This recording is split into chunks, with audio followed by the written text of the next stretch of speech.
நம்பினேன் உன்னையே நம்பினேன் ஸ்கந்தகுரோ உன்னையன்றி இவ்வுலகில் ஒன்றுமில்லை என்றுணர்ந்தேன்.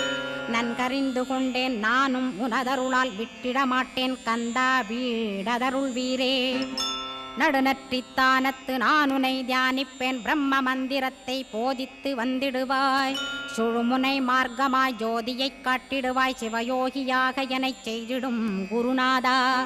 ஆசையறுத்து அறநடியைக் காட்டிவிடும் மெய்யடியராக்கி மெய்வீட்டில் இருத்திவிடும்.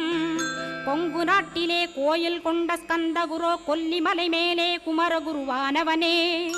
கஞ்சமலை சித்தர் போற்றும் ஸ்கந்தகிரி குருநாதா கருவூரார் போற்றும் காங்கேயா ஸ்கந்தகுரோ. மருதமலை சித்தன் மகிழ்ந்து பணி பரமகுரோ சென்னிமலை குமரா சித்தர் கருள்வோனே. சிவவாக்கிய சித்தருளை சிவன்மலையில் போற்றுவரே பழனி